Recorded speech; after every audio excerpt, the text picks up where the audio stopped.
بسم اللہ الرحمن الرحیم. قال النبی صلی اللہ علیہ وسلم مروا اولادکم بالصلاۃ وهم ابناء سنین. ایک حدیث کا ٹکڑا ہے. پوری حدیث کا ترجمہ یہ ہے کہ نبی کریم صلی اللہ علیہ وسلم نے ارشاد فرمایا اپنی اولاد کو حکم کرو نماز کا جب وہ 7 سال کے ہو جائے. نماز نہ پڑھنے پر 10 سال کے ہو جائے تو نماز نہ پڑھنے پر پٹائی کرو اور ان کے بستر الگ کرو. 7 سال تک تو چھٹی ہے. جب 7 سال کا بچہ ہو جائے اب ماں باپ کو ہوشیار ہو جانا چاہیے. بیٹا نماز پڑھو، بیٹا نماز پڑھو، بیٹا نماز پڑھو. نہیں نماز پڑھتے ان کی طاقت کے مطابق ہلکی سی پٹائی کرو. یہ بچوں کو تعلیم دینا، اخلاق سکھانا بے حد ضروری ہے. نبی کریم صلی اللہ علیہ وسلم کا ارشاد ہے کہ ماں باپ اپنی اولاد کو اچھے اخلاق کے سوا دوسرا کوئی تحفہ اس سے بہتر نہیں دے سکتے. سب سے بہتر تحفہ ماں باپ کا اپنی اولاد کو اچھے اخلاق ہے. دیکھو میرے بھائیوں، اپنی اولاد کی فکر کرنی پڑے گی. اولاد دیندار ہوگی تو حق اور باطل سمجھے گی. ان کو سمجھ میں آئے گا. اس کو یہ بھی سمجھ میں آئے گا کہ غم کے موقع کے اوپر کودا نہیں جاتا، ناچا نہیں جاتا، خوشیاں نہیں منائی جاتی. یہ بھی سمجھ میں آئے گا. ابھی سمجھ میں نہیں آتا.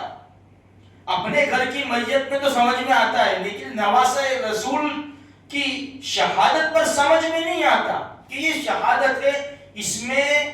اس میں تو غم ہوتا ہے، اس میں پڑھا جاتا ہے، اس میں خوشیاں نہیں منائی جاتی اپنی اولاد کو. ورنہ اگر ہم اپنی اولاد کو اچھے اخلاق نہیں سکھائیں گے تو پھر ہماری اولاد نہیں، نسل کا بہت بڑا مسئلہ ہے.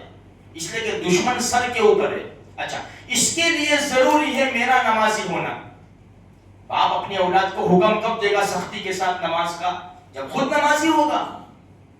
جب خود نماز نہیں پڑھتا، بیٹھا ہوا ہے، گھر پہ بیٹھا ہوا ہے، چائے کی دکان پہ، پان کی دکان پہ، بازاروں میں دوستوں کے ساتھ بیٹھا ہوا ہے، مسجد کے سامنے بیٹھا ہوا ہے، وہ نماز کے لیے نہیں جاتا، اپنی اولاد کو کیا حکم دے گا؟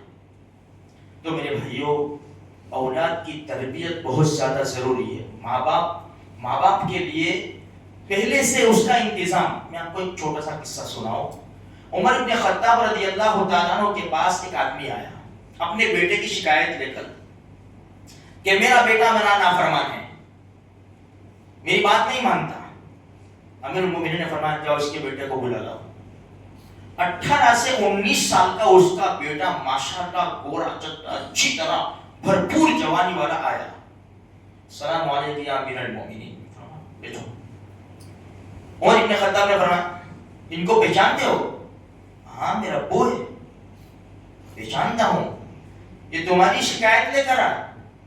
کیا شکایت؟ کہ تم اس کے نافرمان ہو، اس کی بات نہیں مانتے ہو. ہاں بالکل ٹھیک ہے. عمر ابن خطاب کے سامنے کسی کے بولنے کی طاقت نہیں ہوتی تھی. بالکل فریڈم جواب دے رہا ہے. ہاں بالکل صحیح ہے ان کی بات، میں ان کا نافرمان ہوں. تو کان کھڑے ہوئے. ہاں کہ کیا بات کر رہا ہے تو باپ کی بات نہیں مانتا؟ باپ کی تعظیم کرنا، باپ کی خدمت کرنا یہ تیرا حق ہے. جب حق کی بات آئی نا تو لڑکے نے پوچھا امیر المومنین باپ کا تو حق ہے لیکن ماں باپ کے اوپر اولاد کا بھی کچھ حق ہے؟ تو کہا کہ ہاں 3 حق ہے. کہا کون سے 3 حق؟ تو عمر ابن خطاب نے فرمایا جب شادی کرنے کا ارادہ کرے تو دیندار گھرانہ تلاش کرے، دیندار لڑکی تلاش کرے.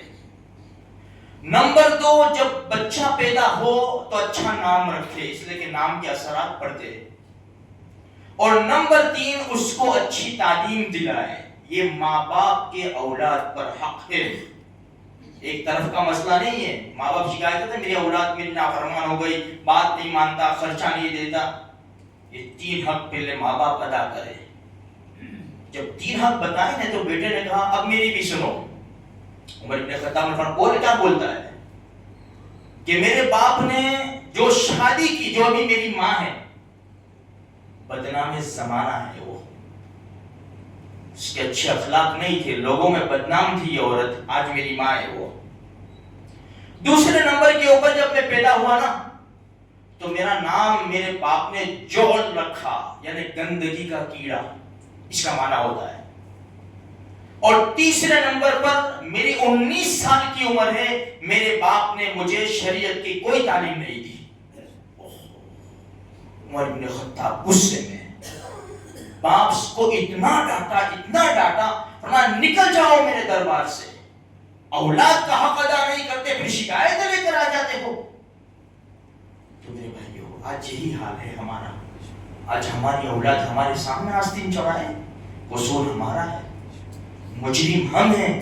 ہم نے بچپن سے اپنی اولاد کو تعلیم نہیں دی، بچہ رویا موبائل نکال کر دے دیا، گیم لگا کر دے دی، جاؤ، یہ بچہ کیسا بنے گا میرے بھائیو؟